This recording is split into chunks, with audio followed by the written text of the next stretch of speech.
Hi everyone, I sincerely apologize for the delayed start here today on this Marketing Communications Center chat for November. Unfortunately, a few technical difficulties were plaguing us there, but we're going to improvise a little bit. So hopefully you stuck with us, and thank you for doing so. Welcome to today's webcast on data privacy and customer preference. My name is Alex Parkinson. I'm the co-leader of the Communications Institute at the Conference Board, and I'm joined by a couple of illustrious guests today who I will introduce in just a moment. Before we do that, a quick little bit of housekeeping. You'll see in the bottom left-hand corner of your screen a question pod. Please type your questions and comments into that chat pod at any time during the webcast. We'll get to those after the initial presentation, but please type them in as they come to you as we go. You can also earn Cpe credits for this program, and to do that you just need to type your name into the pod that you see at the bottom center of your screen. You'll see a few pop-ups come up along the way. Just click on those accordingly and stay on for the duration of the program, and you'll earn Cpe credits for this webcast. Also, at the end, you'll see a brief evaluation of the program. Please take a moment to complete that as well. Again, apologies for the technical difficulties. Feel free to tell us about that if you would like. The recording and the slides will be available on demand within 48 hours of this broadcast. So if you would like to share it with any of your colleagues, please feel free to do so. We'll send out an email with a link to that. You can also make full screen the slides that you'll see in a moment, or the videos that you see of the presenters by clicking the arrows at the bottom of, at the upper right of each pod. So, with all that out of the way, I'm very happy to introduce two speakers and guests with us today, both of whom are senior fellows of the Marketing Communications Center.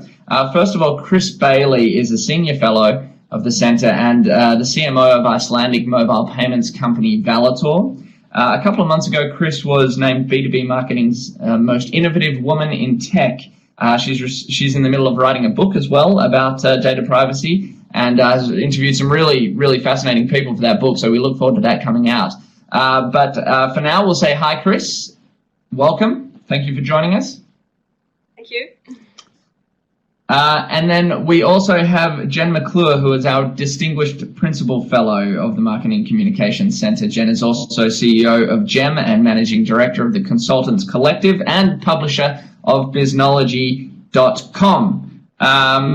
Jen ran the Conference Board's recent Data Privacy, Ethics, Trust and Money seminar, which was earlier this month in New York City, and is really an authority on all things digital. So I'm looking forward to hearing from Jen as well. Hi, Jen. Thanks for joining us. Good morning. Thanks. Happy to be here. Great. Okay, so we're going to kick off today with a presentation from Chris about data privacy and customer preference, and then we'll hand over after that to Jen, who'll conduct an interview with Chris, and they'll have a chat and discuss the issue and the presentation. That's when we'll also start to field questions from you all as well. So again, please feel free to type those in as we go. Chris, I am just going to start sharing your presentation. So feel free to kick us off, and just bear with me, everyone, while I pull that up. Yeah, okay, thank you, Alex. So the book actually is about customer insights and how we can use them to understand our audience and create remarkable marketing. And the fact is, there's so much data that is available now that we can collect, and then we can turn that into insights. But, and there is a but, are people aware that their data is being collected? Do they know what their data is being used for? And people are increasingly conscious of their rights or their invasions of the data privacy. So you've almost got this privacy paradox, which is, people have got a FOMO, a fear of missing out. They want to receive tailored and personalized offers, but not at the expense of their privacy. So that's what we're going to be talking about today, is like, are those two something that can live in harmony with each other, or are they in conflict with with each other? Do we either have data privacy or we have personalization? So that's what we're going to be debating and talking about today. And let's start by just thinking, where is this data coming from? What kind of data is being collected all the time? And if you can move to the next slide, we see this mind-boggling infographic from Domo about what happens every single minute online. So this is titled, Data Never Sleeps. So literally every single minute online, we're sending over 18 million texts. We're making Skype calls, over 232,000 Skype calls. We're watching 4.5 million videos, and we're downloading nearly 400,000 apps. If you just advance to the next point, by 2020, there will be 40 times more bytes of data than there are observable stars in the universe. So an incredible amount of data that's being collected every single minute of every single day around the world. But equally, there are growing concerns about how this data is being used. And if we go to the next slide, I'm not sure if some of you are familiar with the Edelman Trust Barometer. And they've just released their special report called In Brands We Trust. And we see that they identify 3 gates of trust around product, customer, and society. And no surprise, there are growing concerns with each of those gates. So now businesses are more trusted than governments. I don't think there's any surprise there. But this is a very large study. Edelman Trust Barometer has been running for many, many years. It's conducted in 8 markets around the world and over 16,000 respondents. So I've just highlighted here the gate around customers. So 55% of people have concerns about the customer experience, and all of these concerns relate to data and how it's being collected. So specifically, people are worried about the increasing number of data points or personal information that's being collected by brands. The second one is about understanding the increasing sophistication with which brands can target and track us. And finally, the increased amount of automation and machine learning and AI that's going into experiences, particularly the customer experience. So yeah, generally a lot of concerns about how data is being used. And we're starting to see the first really high profile cases of violations against new regulations. So in Europe, the GDPR, the General Data Regulation, nobody ever spells it out in full, do they? GDPR, you know what I mean. And the Commissioner's Office, the ICO, which is the regulatory body in the UK, has just started to issue some major fines. So British Airways got a huge fine for leaking personal data of 500,000 of its customers. And also Marriott International exposed data from 339 million records. And they impose significant fines as a warning sign to other companies that they need to take their data protection of their consumers seriously. And on a slightly sort of more light-hearted note, data is captured forever. You can't say something and then pretend that you didn't. And we're seeing this a lot in the current election campaigns in the UK at the moment, is people are being caught out. The politicians are being caught out, and it's being literally put side by side, things that they said that were diametrically opposite to what they're saying now in the current election campaign. So here we are, we have the Boris bus, where he pledged, he said £300 million every week is going to the EU, and that could be put into the NHS.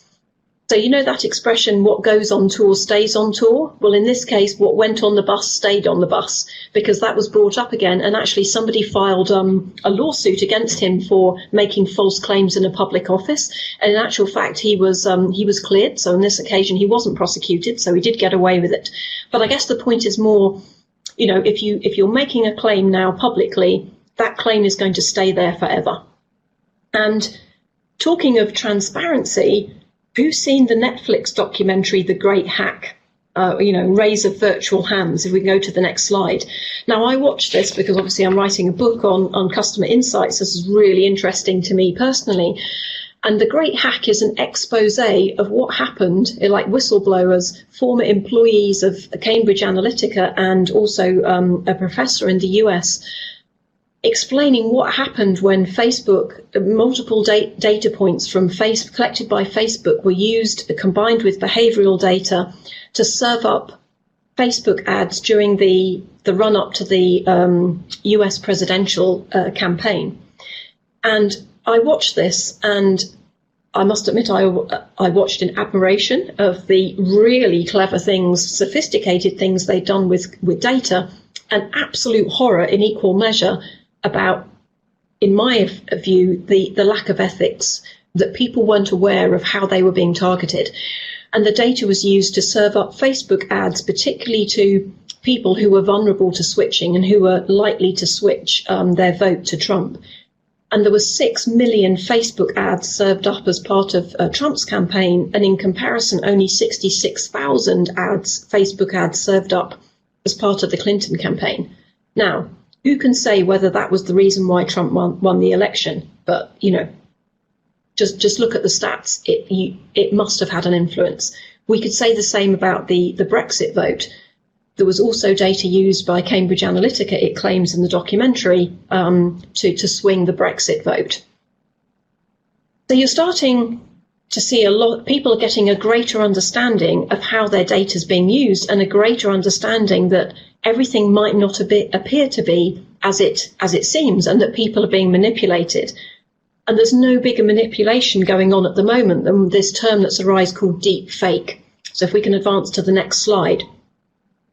I don't know if you've seen this one. This was done kind of tongue-in-cheek as a bit of fun, but to illustrate a more sinister point is Jim Carrey, who does a brilliant impression of Jack Nicholson, did a retake of a scene from The Shining. And it's actually, you know, it's the original take in The Shining, but it's Jim Carrey who's actually doing the voiceover for that.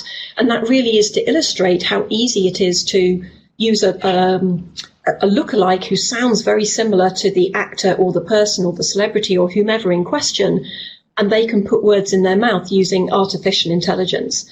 And you've already seen very high-profile cases of, celebrity pornographic videos that aren't actually them, you know, the revenge porn, the fake news, you know, for hoax and financial fraud.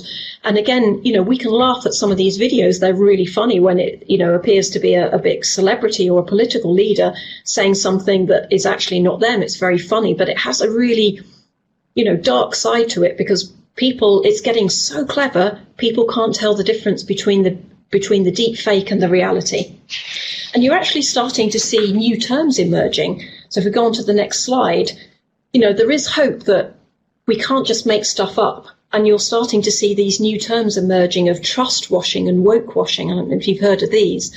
And 56% of people in the Edelman Trust Barometer are saying, you know, too many brands are using societal issues as a marketing ploy to sell more of their products. So there's a massive movement and awareness at the moment around purpose and around societal issues. But people, if brands start using that as a marketing ploy, it's known as trust washing. And woke washing is another term that's actually been nominated for entry into the Collins English Dictionary. And this is where, again, people make claims to make them look better, and it's actually just a ploy, a marketing ploy. So is this data all bad? You know, is there a paradox between privacy and personalization? And, you know, can they live in harmony? So if we go to the next slide. Based on what I've just said, you know, sometimes our head explodes. Is it just too much? Are we too scared to be using all of this data? And I want to say that there are amazing things that you can do with customer insights if you do it in the right way. And that can actually become your value proposition by itself if you use data privacy wisely. And you can actually use the two in harmony. And if we look at some of the benefits of companies that are using customer insights, if we go to the next slide, you know, there really is a pot of gold at the end of the rainbow for companies that are using using customer insights wisely. And if we see in a new piece of research from Forrester, insight-driven businesses are growing 8 times faster than global GDP. So for companies that really understand their customers, combine that with other data, serve up beautiful value propositions, delight their customers, they're growing at 8 times faster than the GDP. There's also another study by eConsultancy that looked at the performance of marketers who were using a combination of first-party and third-party data to serve up insight-driven value propositions. And the finding was that those marketers performed better than those who weren't. So companies that are using insight are performing better as a company, and marketers that are using customer insights are better than those who don't. And we know that 74% of companies want to be data-driven, but here's the thing, only 29% of companies are good at connecting analytics to insights. So, another data point is, do consumers actually want a relationship with retailers? And this is some piece of research that Valitor has done to understand the relationship between consumers and retailers. And the findings we had were really very encouraging, that 58% want a long-term relationship with a retailer. They don't just want to buy something once and not have a lifetime relationship with the retailer. So they want the retailers to use those data points wisely and use it to create tailored experiences to delight them and to be a customer for life. And less than a quarter say, no, we only want to buy once and that's it, we're done. We want to distance ourselves from the brand. And we actually found quite a difference between the generations, where the younger generation have a higher expectation around personalization and wanting to have that long-term experience with the customer. And they're more conscious of the value exchange. They're more willing to give up their data in exchange for probably getting something for free. And that's the younger generation more keen to get something for free. And they're more willing to give up their data in order to get that something for free. But I think what this all brings us to is the fact that data and analytics on their own are not enough. It's actually still, and this is great news for us as marketers, that it's the story that we tell out of that data and analytics. It's the experience that we can create for customers that really matters. And, a couple of quotes that I just love here. Philip Pullman, the famous author, he says, "After nourishment, shelter, and companionship, stories are the things that we need most in the world." And I love this other example because I'm a massive Game of Thrones fan. And this came from Tyrion Lannister in the final scene. He says, "What unites people?" He asks this rhetorical question, what unites people? And then he goes on to say, there's nothing more in the world more powerful than a good story. Nothing can stop it. No enemy can defeat it. So we've established that we're drowning in data. There are growing concerns about how data is being used and, fake news, deep fakes, trust washing, woke washing. But there really is a pot of gold at the end of the rainbow for those companies that use data wisely and make privacy part of their value proposition. So you're probably thinking, yeah, this is really easier said than done. So where do we start? You can go to the next slide. And I would say, if we're thinking about the storytelling theme and not just using data analytics, let's start with the story. And we know that every good story has a beginning, a middle, and an end. So at the beginning, it's all about the situation. What is the current state? What's the situation that we're in at the high level? We're not really telling the reader anything that they don't already know. Then we advance to the middle of our story. And this is really the complication or the implication. What do we need to overcome? What could be this brave new world that we could have? What's the pot of gold if we overcome these dangers and the implications? And then the end state is what needs to be done? What's the benefit? What's the evidence of the gold that we're going to get if we do what it is? And what's this happy and better future, this happy ever after that we're going to get at the end? Now, of course, we're going to need data points throughout the story. So we are coming back to data again, but I guess the point I want to make is that it's not just about the data. So how can we turn data into insights? Well, first of all, let's understand what we actually mean by data. And I published a doctorate back in 2008 looking at what were the different types of data that we were collecting in an organization. How are we turning that into insight? And then how is it being used across an organization? So I identified 5 different types of data, and they were around competitors, Customer data, of course, there's many, many different types of customer data, market data, data from employees, and data from channel partners. That's all getting mixed into the pot. And out of that, we're seeing kind of 4 types of customer insight. That's around market predictions, to helping us understand, which markets to go after and our likelihood of being successful in those markets.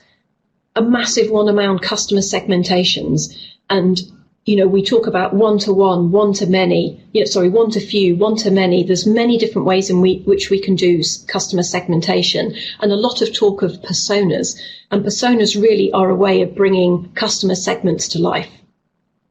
The third one is around propensity models, and we absolutely need those if we're going to do customer acquisition. And this is where we can get really sophisticated with taking our internal data, our data we already have in-house, our first-party data on customers and our interactions with prospects, and combining that now with third-party data and with digital intent data. We leave a massive footprint online. It's now possible to track those footprints in a really sophisticated manner, combine those with behavioural data, and serve up completely tailored and targeted ads in the places where the people, our prospects, are hanging out, so we can catch them. In that, there's a stat that says only between 3 and 5% of our target audience is actually ready to buy at any one time. So how can we serve them up with a completely tailored and personalised ad to that 3 and 5% that are actually ready to buy? And we can do that if we know how to and we do it in the right way. And the final one is about customer analytics.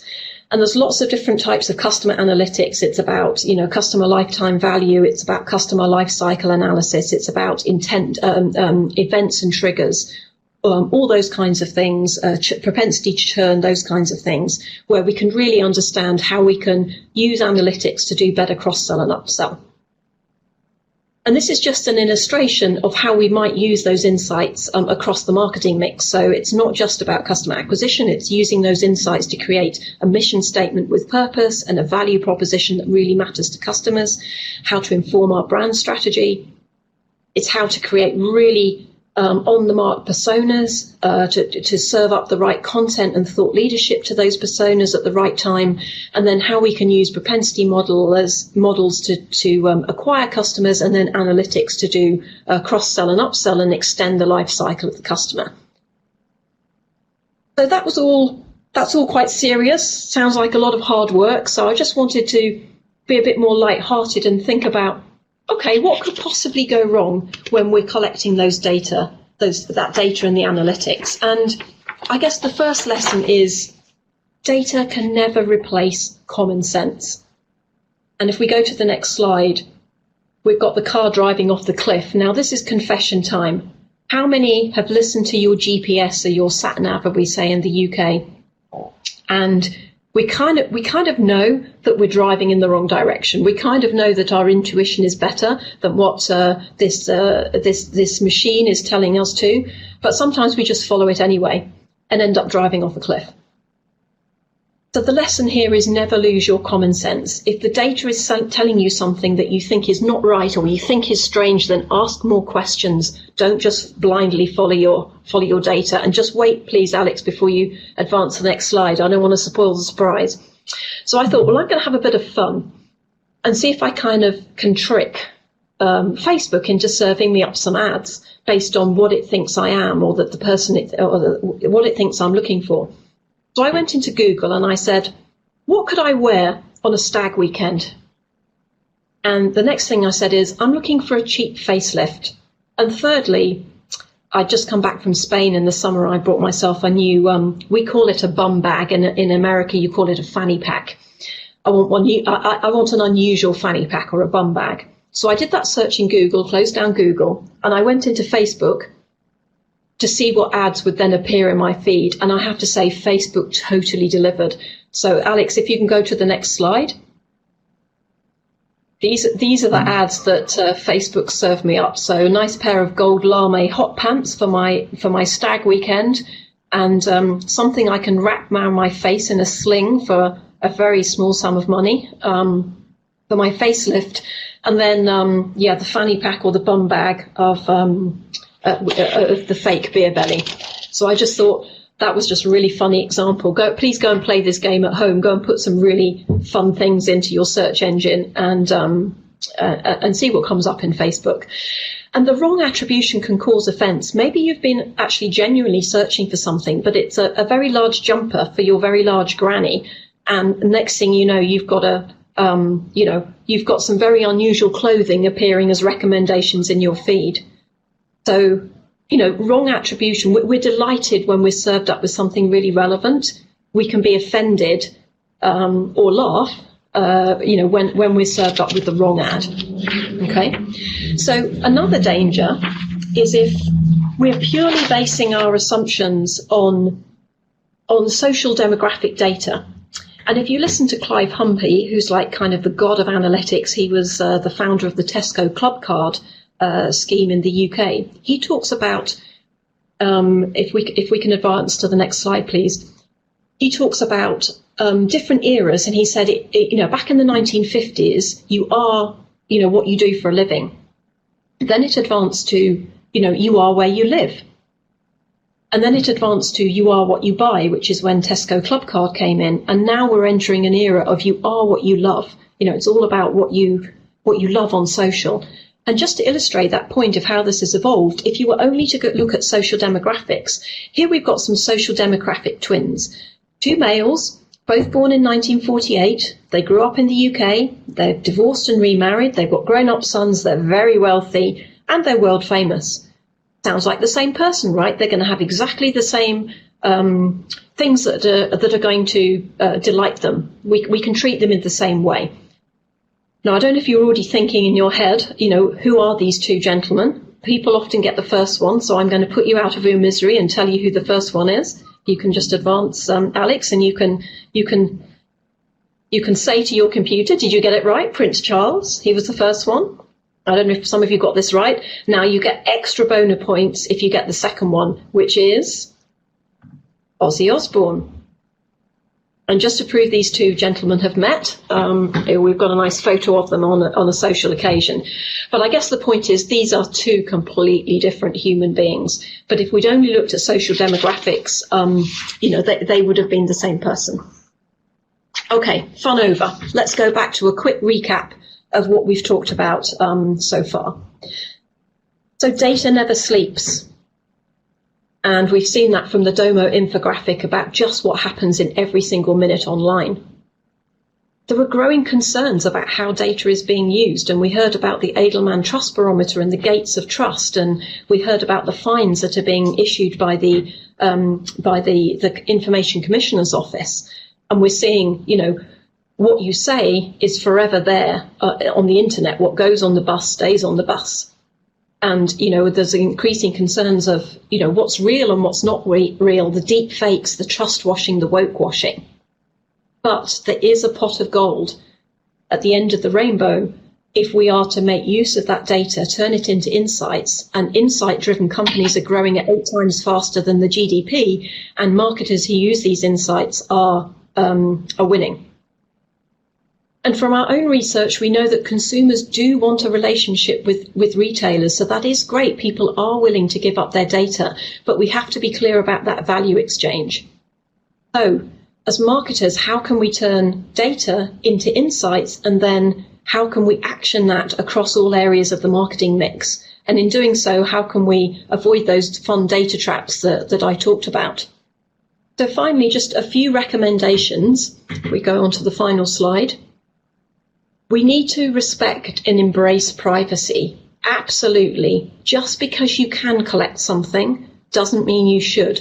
And I really mean that. We've got to be really careful about our digital ethics. We should, just because we can does not mean we should. What we really need companies and brands to do is be clear about the data value exchange. And I think people have been so frightened of the repercussions of violations of data privacy that they've shied away from being clear about how a customer's data is being used. So I'm calling on brands to start being a lot more transparent about the data value exchange. And I think that will encourage people to give up their data if we're clearer about how it's being used. It will also stop the companies that are abusing the privacy and data rights at the moment. So I would strongly encourage you to use customer insights across the customer life cycle. So not, use it right at the beginning to understand your brand proposition, your mission statement, your purpose, to create your segmentation, your personas, inform your content and your thought leadership for customer acquisition, cross-sell and upsell. So across the customer life cycle, deliver a fantastic experience to customers based on insights. And my final invitation to you is Valitor has just released a new report called Privacy versus Personalization that you can download free from our website. So back to you, Jen. Question time. Thanks so much, Chris. That was awesome and just full of things for us to think about and hopefully dig into in more detail in 2020 as new privacy regulations come into effect. I think it's so important that we are talking about this now as digital experience becomes in many cases the primary customer experience. Digital workplaces are becoming in many cases the primary employee experience. Digital transactions are becoming, for many of us, the primary way that we pay for things. We've heard data referred to as the new currency or the new oil. And we are entering a highly regulated environment with regard to data, similar to the way that financial management by corporations is regulated. And so we need to help to lead organizations who say that they cannot clearly articulate their digital strategy, their data strategy, and in many cases, unfortunately, in our boardrooms, we do not have people governing our use of data or our digital experiences the way that we need to.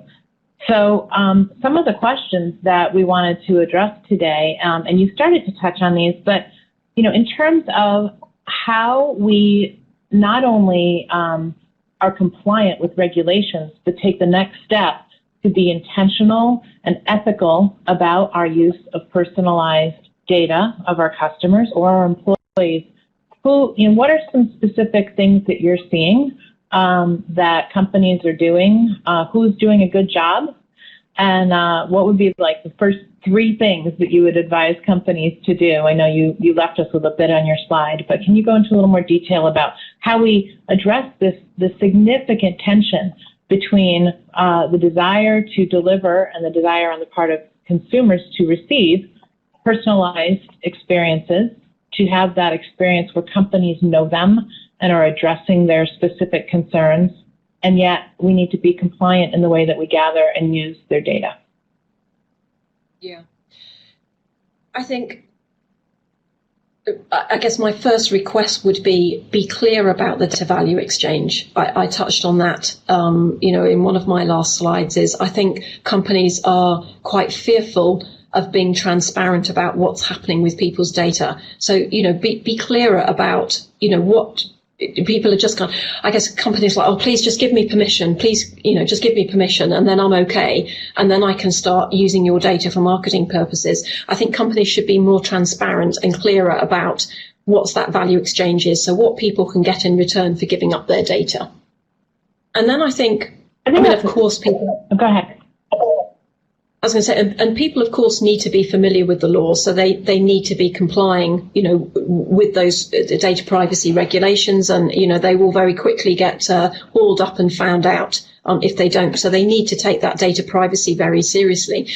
And in actual fact, I'm seeing a lot of companies almost going completely the other way. They've just stopped doing email marketing, for example, because they're too afraid of not having the right permissions. So there's definitely a trend towards inbound marketing because that feels safer in a way. And it's funny, in my doctorate in 2008, I made a prediction that inbound marketing would overtake outbound marketing. And that was a long time before we had these, the GDPR or data privacy regulations. So the world was going that way anyway, but it's, of course, is accelerated now through legislation. So companies are being a lot smarter now about how they use inbound marketing. And I think I would strongly encourage people to get up to speed with just what's possible now with digital footprint data. And I was thinking, like with small companies, that this is not affordable. You tend to think, well, you need technology for this. But that technology is now coming at a price point that is affordable for all companies. So there's no excuse really. Even the smallest of companies are able to be using those digital footprint data and serving up. There is no excuse for unpersonalized bad advertising now, because the data is there. And why not make it part of your value proposition? So we've just seen recently an ad campaign from Apple, which is basically saying, I'm just looking at the data point here. There's more personal data on your iPhone than in your home, and we'll protect it for you. So they're actually making that part of their value proposition, which is a fantastic example of being clear about that data value exchange. Yeah, you raised so many good points. And Tim Cook, the CEO of Apple, just reinforced Apple's commitment to data privacy yesterday at Dreamforce. And so not only is it in their advertising, of course, that is part of what gets covered in the news.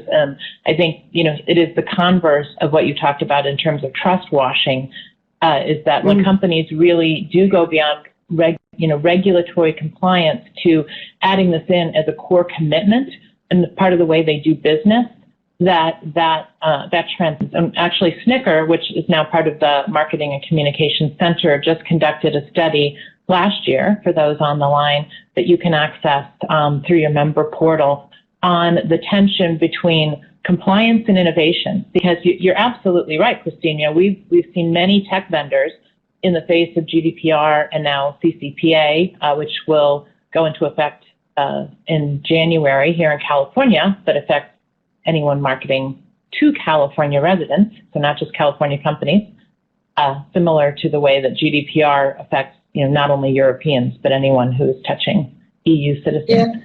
Yeah. We've seen tech vendors say, well, yes. Sorry, I was just going to say, what we don't want to happen is that CMOs, marketers lose their creativity because of this need for accountability. We don't want to turn into a bunch of solicitors, because we're afraid to experiment, we're afraid to be creative, we're afraid to be a bit daring in our marketing because we're afraid of the legal consequences. So there is a fine line. We absolutely should not break the law, but we shouldn't lose our creativity and become overcautious as a result.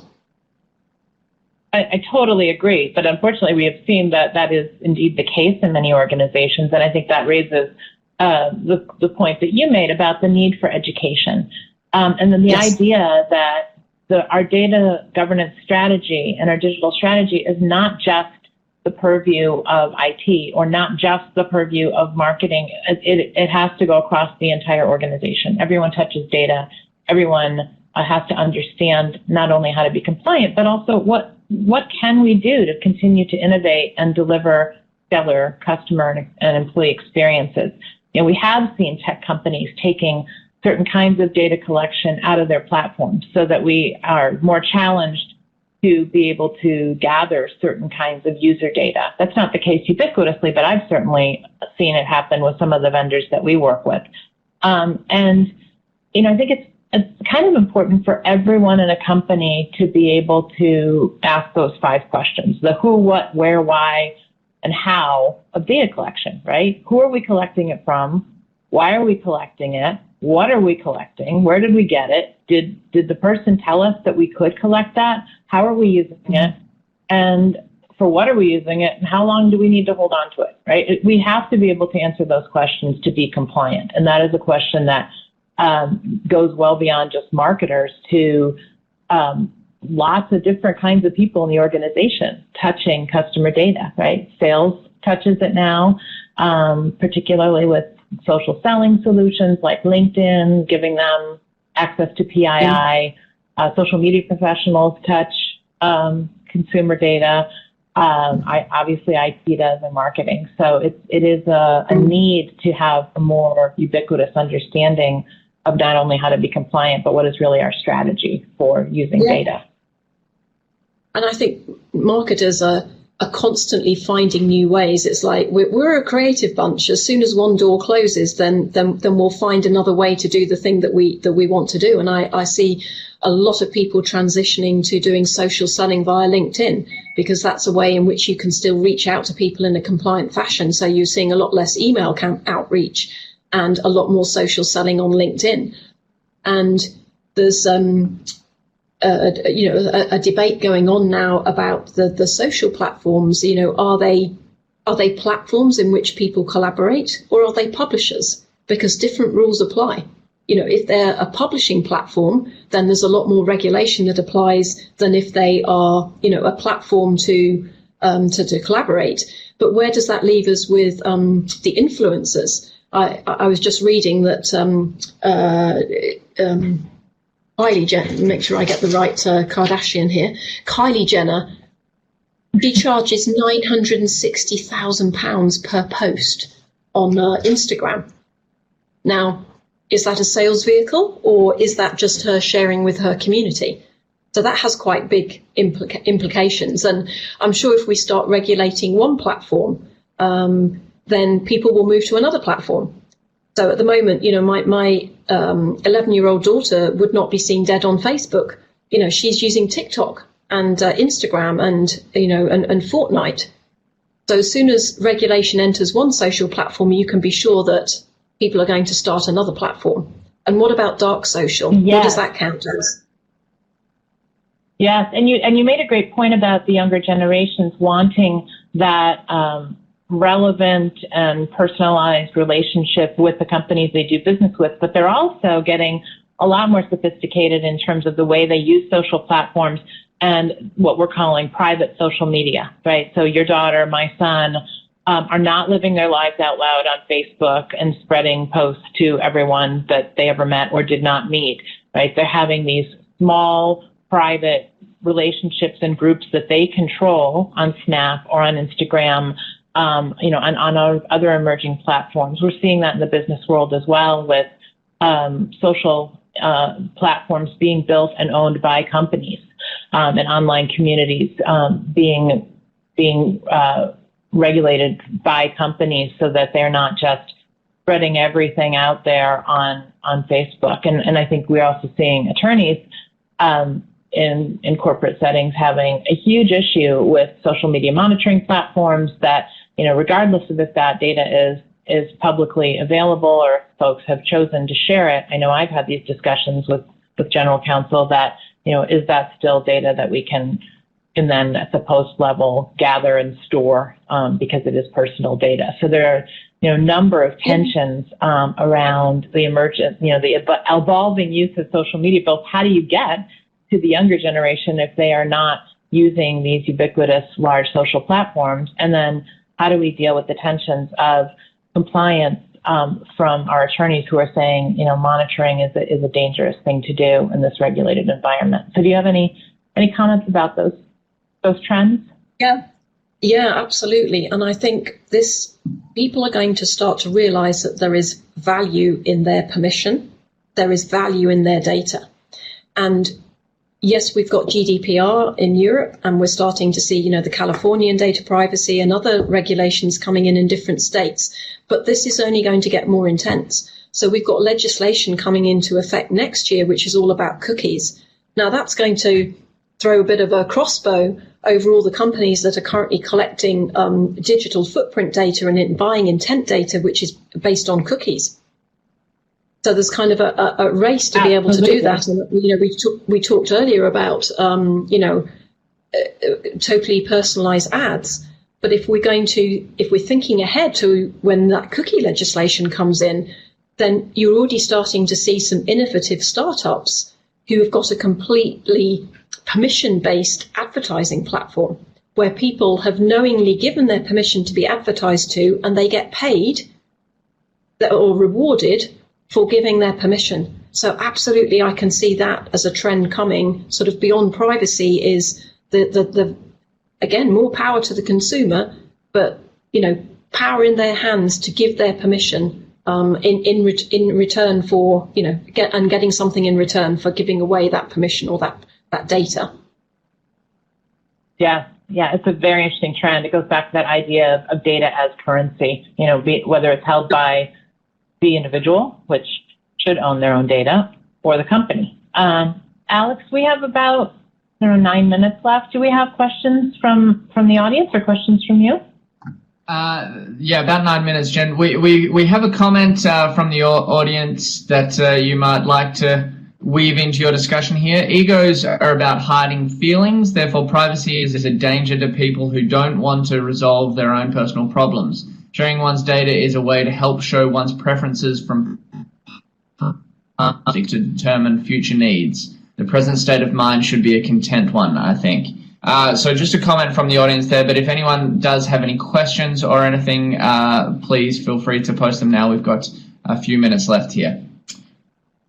Otherwise, Jen, I'll certainly address that, and then Chris, you probably would like to. I mean, my personal feeling is privacy is our human right, and it's a rather cynical way to look about the desire to have some form of privacy, to think that that's just about hiding things.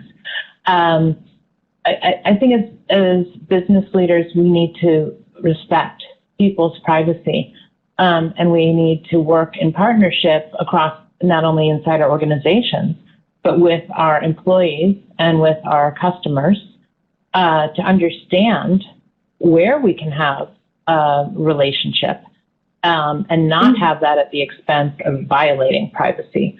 So, Chris, I don't know if you want to comment on that as well.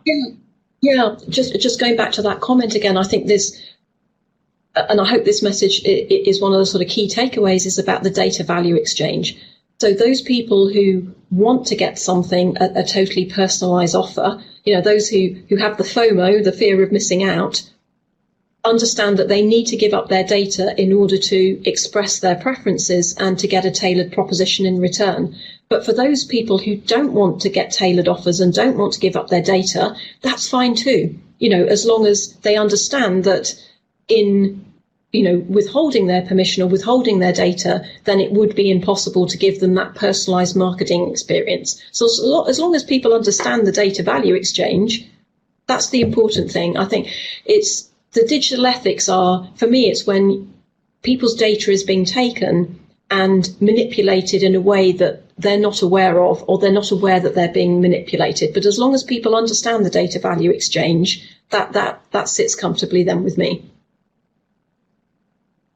Great, thank you. Any other questions, Alex? Nothing in from the audience, Jen. Okay. If carry on. Well, if that's the case, then maybe we want to talk about some of the things we have coming up. We'll further dig into the topics around digital and data and social media.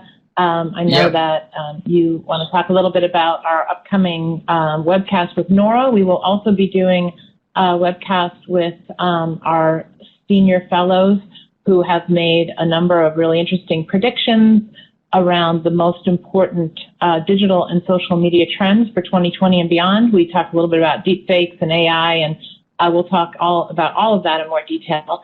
And then we do have an executive briefing available around the difference between GDPR and CCPA. So there's lots and lots that we'll dig into here. I believe the conference materials from the Data Privacy Conference are also available to members. So from that, I will hand it back. I will say thank you to Chris for an excellent presentation. We all look forward to your book. We thank you for your participation as a senior fellow in the Marketing and Communications Center. And do you have any last, lightning round I like to do? What's your last takeaway? And then we'll hand it back to Alex. My lightning round is just to go back to the privacy paradox. Privacy or personalization. It's not an or, it's an and. You can have both. They live in harmony. Thanks, Chris. Alex? Thanks, Chris. Thank you, Jen. Yeah, as Jen pointed out, we've got a couple of things coming up. You might have seen, scroll across your screen there, the December Marketing and Communications Center chat with Dr. Nora Gannon-Barnes from the Center for Marketing Research at the University of Massachusetts, Dartmouth. We'll be talking about her annual research on social media use by the Fortune 500. So please join us for that on December 19th at the same time, 11 a.m. Eastern. For all of the other content that Jen mentioned there that's coming out of the Marketing Communications Center, please feel free to visit our website. If you go to conferenceboard.org, you will see front and center on the homepage our 5 centers, and Marketing Communications Center is one of those, and you'll find all of that information on that website there.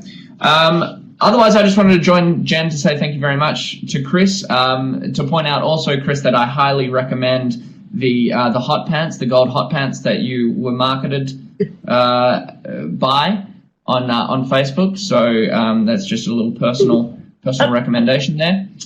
Jen, thank you very much for leading the discussion there at the end and just diving in a little bit deeper into some of Chris's points. I want to thank everyone for joining and apologize again for the delayed start that we had and a couple of technical difficulties there. Hopefully the slides came across fine and everything was seamless. But thank you for your patience and for joining us today.